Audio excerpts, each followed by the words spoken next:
Now it's experiment time. Instead of forge welding tongs together, I want to see if brazing will do the same thing. So I've prepared a tong head and a rein, and I've drilled a hole in them, and we will rivet them together, get them warm, throw some flux on them, and put a strip of copper on top and forge braze them together, and we'll test that for strength. Alright, so we got a rivet, which is just a little piece of nail. Go through here. Ooh, and I gave myself way too much. No matter. We'll make it work.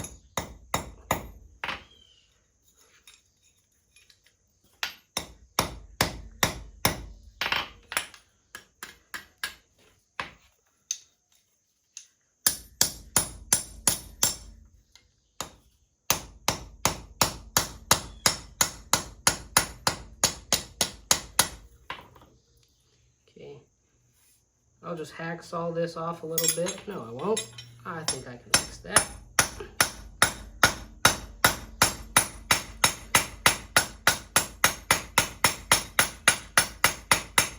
There we go.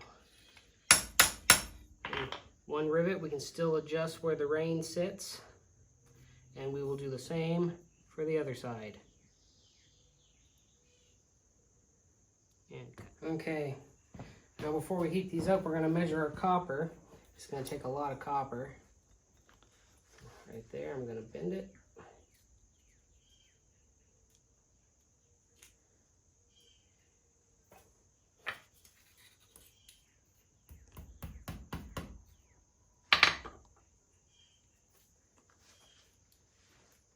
Together.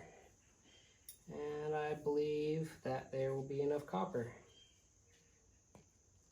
Now, you can use brass if you want, but copper melts 100 or so degrees, or a couple hundred degrees lower than brass, and it's only a couple hundred PSI difference on the strength values. There's our copper. We'll heat these up and put some borax on them, just some regular borax. Don't use Iron Mountain or any special welding fluxes, just regular borax. You can use brazing flux as well if you like. Okay, we got our piece warm, and we'll flux it real good. And this is just 20 mule team borax. And try not to go too crazy with it, because everywhere there's flux, the brazing will flow. So try and keep it localized. Okay, there we go. Make sure my alignment is correct for brazing.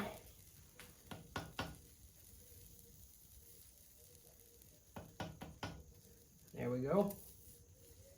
And we will put it in the fire, add the brazing, and we'll bring you back then. I know it's going to be kind of hard to see, but I've got a U-shaped channel. Here's my copper. I'm going to set that on my piece. And now I'm just going to crank. Nice and gentle like, let the piece heat up. I'm going to let the steel melt the copper. And as soon as the copper melts, pull it from the fire. You'll see it get iridescent and kind of wet looking, and it'll just dissolve. It'll disappear. I don't know how well you'll be able to see this, but our copper is right there. Okay, our copper is starting to get iridescent. The hot spot's a little bit back. And there's the copper melted. Now be careful when I pull it out. And there's one forge brazed tong. We'll do that to the other. And you see it, you see a little bit of the copper right there in that scarf. Okay, the tongs have been forge brazed together. And I want to show you, when you put them together, the reins line up with each other. You still got to adjust the jaws over. I didn't do a very good job of that when I forged them, but you See the reins, they line up on top of each other already.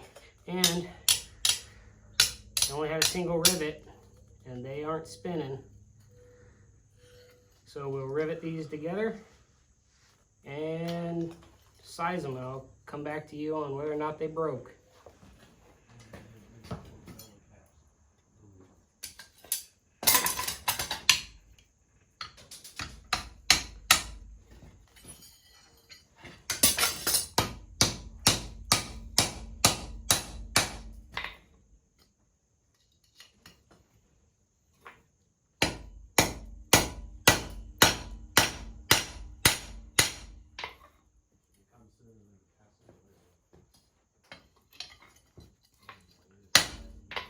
Gotta heat them back up. See if the brazing survives.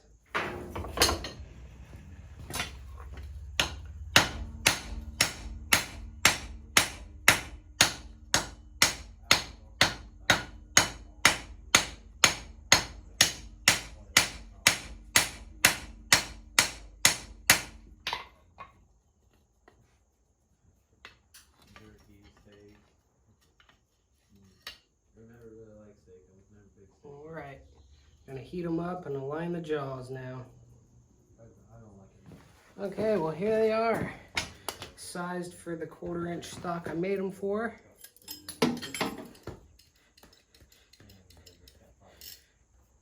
Perfectly serviceable. The reins are 3/8. They were real easy to just put in the vise and bend. I clamped it by the thicker portion here and bent them, and brazing held up just fine. So there you go, forge brazed tongs. I'm gonna keep working these in, but if you aren't confident with forge welding and you want to try some forge brazing, here's a good project for you. So here they are all done. You can see some of the copper there. Since it's 3/8, I left the reins a little springy. As you can see, holding just fine, even with that single rivet.